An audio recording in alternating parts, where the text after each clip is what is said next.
Political term 2018, 19 political term కాలంలో అంటే తెలంగాణలో కేసీఆర్ గారు ముఖ్యమంత్రిగా ఉన్నారు, ఆంధ్రాలో జగన్మోహన్ రెడ్డి గారు ముఖ్యమంత్రిగా ఉన్నారు. ఇద్దరు చాలా సన్నిహితంగా ఉండేవాళ్ళు, ఒకరికి ఒకరు అన్నట్టుగా కేసీఆర్ కేటీఆర్ గారు జగన్మోహన్ రెడ్డి గారితో చాలా మంచి సంబంధాలను మెయింటైన్ చేశారు. అసలు వాళ్ళ సంబంధం ముందు రక్త సంబంధం కూడా చిన్నబోయింది.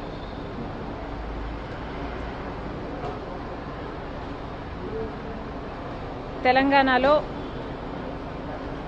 ఫోన్ ట్యాపింగ్ జరిగింది అన్నమాట ముమ్మాటికి నిజం.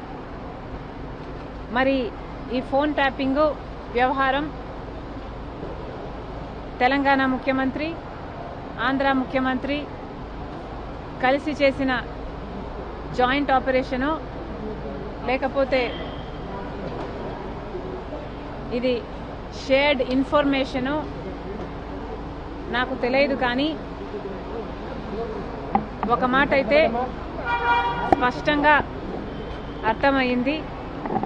అదేమిటంటే ఫోన్ ట్యాపింగ్ జరుగుతుంది, ఎంతమంది మీద జరుగుతుందో నాకు తెలియకపోయినా నా ఫోను ట్యాప్ అవుతుంది, నా భర్త ఫోను ట్యాప్ అవుతుంది, నా దగ్గర వాళ్ళ ఫోన్లు ట్యాప్ అవుతున్నాయి అన్న విషయం నాకు చాలా చాలా స్పష్టంగా అర్థమైంది. అసలు మా ఫోన్లు ట్యాప్ అవుతున్నాయి అన్న అంశాన్ని నిజానికి నిర్ధారించింది వైవి సుబ్బారెడ్డి గారే. స్వయంగా వైవి సుబ్బారెడ్డి గారే హైదరాబాద్లో మా ఇంటికి వచ్చారు.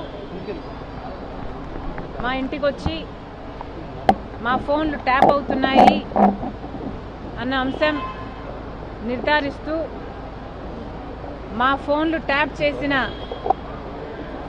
ఒక కాన్వర్జేషను, ఒక ఆడియో కాన్వర్జేషను, వాళ్ళు ఫోన్ ట్యాప్ చేసిన కాన్వర్జేషను నాకే వినిపించారు.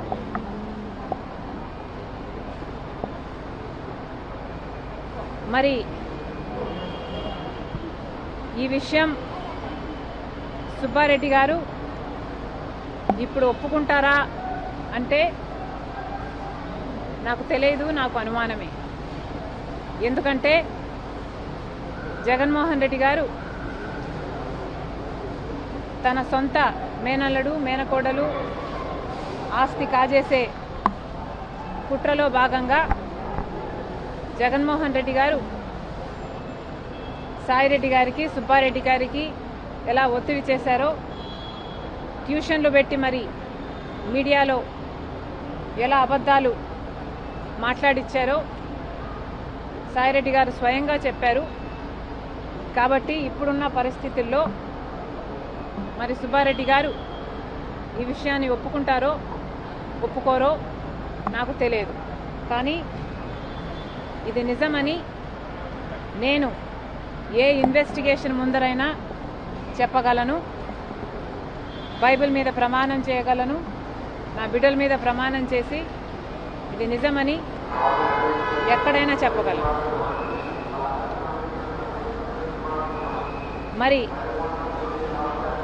ఇలా నా ఇంట్లోనే నా ముందరే ఫోన్ ట్యాపింగ్ చేసిన ఆడియోలు నాకే వినిపిస్తే మరి నేనేం చేశాను అని మీరు నన్ను అడగొచ్చు. ఎందుకంటే ఫోన్ ట్యాపింగు అన్ఎథికలే కాదు, ఇల్లీగల్ కూడా. మరి అంత పెద్ద విషయాన్ని మా ఇంట్లో నా ముందరే బయట పెడితే నేనేం చేశాను అని మీరు నన్ను ప్రశ్నించవచ్చు. కానీ ఇక్కడ నేను చెప్పాలనుకున్న సంజాయిషి ఏమిటంటే అప్పట్లో ఒకవైపు తెలంగాణలో కేసీఆర్ గారు ముఖ్యమంత్రిగా ఉన్నారు, ఆంధ్రప్రదేశ్లో జగన్మోహన్ రెడ్డి గారు ముఖ్యమంత్రిగా ఉన్నారు. ఇటు తెలంగాణలోనైనా ఇటు ఆంధ్రాలోనైనా కేసీఆర్ గారు జగన్మోహన్ రెడ్డి గారు చేస్తున్న అరాచకాలతో పోలిస్తే ఫోన్ ట్యాపింగ్ అంశం చాలా చిన్నదిగా కనిపించింది. ఒకవైపు జగన్మోహన్ రెడ్డి గారికి నేను తోడబుట్టిన చెల్లెలిని, ఆ విషయం కూడా మర్చిపోయి రాజశేఖర రెడ్డి గారి బిడ్డనని మర్చిపోయి జగన్మోహన్ రెడ్డి గారు నేను రాజకీయంగా ఆర్థికంగా ఎదగకూడదు అన్న ఉద్దేశంలో నన్ను ఎలాగైనా సరే నా భవిష్యత్తును పాతిపెట్టాలి అన్న ఉద్దేశంతో ఎన్నో చేశారు. అందులో భాగం ఫోన్ ట్యాపింగ్లు అయితేనేమి, నా మీద నిఘా పెట్టడం అయితేనేమి, నేను మాట్లాడుతున్న వాళ్ళని ట్రాక్ చేయడం అయితేనేమి, నాకు రాజకీయంగా బలమయ్యే వాళ్ళని లేక నాకు సపోర్ట్ చేసే వాళ్ళని బెదిరించడం అయితేనేమి, ఇలాంటివి ఎన్నో చేశారు. అందులో భాగంగానే ఈ ఫోన్ ట్యాపింగ్ కూడా చేశారు. జగన్మోహన్ రెడ్డి గారు నా మీద చేసిన అత్యాచారాలలో ఫోన్ ట్యాపింగ్ అనేది చాలా చిన్నది. అసలు నేను ఊపిరి తీసుకోవడమే కష్టం చేశారు జగన్మోహన్ రెడ్డి గారు.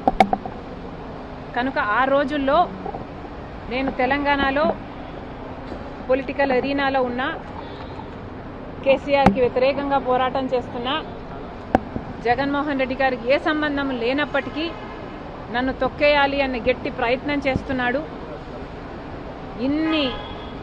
ఇంతమంది ఇన్ని ఫోర్సెస్తో పోరాటం చేయడం వాస్తవానికి నాకు చాలా కష్టంగా ఉన్నింది.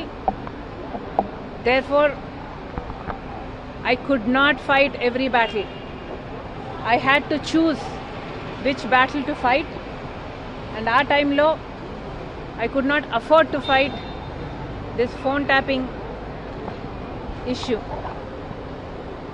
నేను ఏ పోరాటాలు చేయాలి అన్నది నా సర్వైవల్ కోసం నేను పోరాటాలు చేస్తున్నా.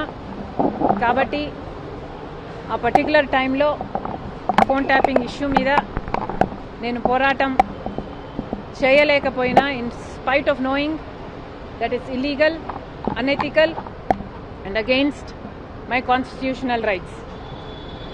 కానీ ఇప్పుడు నేను చెప్తున్నాను, ఫోన్ ట్యాపింగ్ జరిగిన మాట వాస్తవం, ముమ్మాటికి నిజం. ఈ కాన్వర్జేషను సుబ్బారెడ్డి గారు వైసీపీ నాకు సొంతంగా వినిపించింది. ఇది నిజం. కాబట్టి ఇప్పటికైనా నేను అప్పుడు చేయలేని పోరాటం, ఇప్పుడు ప్రభుత్వాలు మారాయి, ఇక్కడ రేవంత్ అన్నగారు ఉన్నారు, అక్కడ చంద్రబాబు గారు ఉన్నారు. కనీసం ఇప్పుడైనా ఈ ఇష్యూను చాలా సీరియస్గా తీసుకోవాలి. ఎక్కడ ఏ ఎంక్వైరీకి రమ్మన్నా నేను కూడా రావడానికి సిద్ధంగా ఉన్నాను. తప్పు జరిగింది, ఆ తప్పుకు శిక్ష కూడా పడాల్సిన అవసరం ఉంది. అంటే ఎంక్వైరీనైనా మీరు ఏమన్నా ఫిర్యాదు చేసే అవకాశం ఉందా?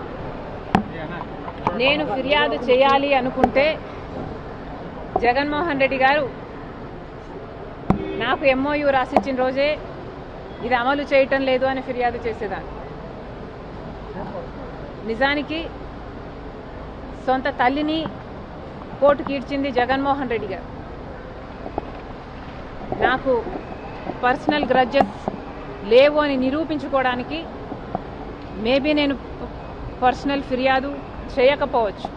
కానీ నేను చెప్పాలనుకుంటున్నది ఇది సోషల్ ఇష్యూ. ఇక్కడ తప్పు జరిగింది, చాలామంది ఫోన్లు ట్యాప్ అయ్యాయి. ప్రభుత్వాలు should get to the bottom of this. కాబట్టి ఇన్వెస్టిగేషన్ జరగాలి, శిక్ష పడాలి. అంటే అప్పట్లో తెలంగాణలో మీ సర్వే అవుతున్నారు కాబట్టి తెలంగాణ గవర్నమెంట్ కూడా అప్పట్లో జగన్మోహన్ రెడ్డి గారికి సహకరించింది అనుకోవచ్చా పూర్తిగా మీ ఎదుగుదల లేకుండా ఉండడానికి? ముమ్మాటికి జగన్మోహన్ రెడ్డి గారు కేసీఆర్ సంబంధం, జగన్మోహన్ రెడ్డి గారు కేటీఆర్ సంబంధం, ముందు రక్త సంబంధం కూడా చిన్నబోయింది. అంతకుముందు అంటే మీకు సంబంధించినటువంటి కొంతమంది అనుచరులను కూడా ఉన్నత స్థాయి పోలీసు అధికారులు కొంతమంది బెదిరించారు ఈ ఫోన్ ట్యాపింగ్ కేసులు అనేది కొన్ని వార్తలు. ఒక ఉన్నత స్థాయి పోలీసు అధికారులే కాదు, ఏ లెవెల్లో ఏ బెదిరింపులు ఏ ఒత్తిళ్లు చేయాలో అన్నీ చేశాడు జగన్మోహన్ రెడ్డి.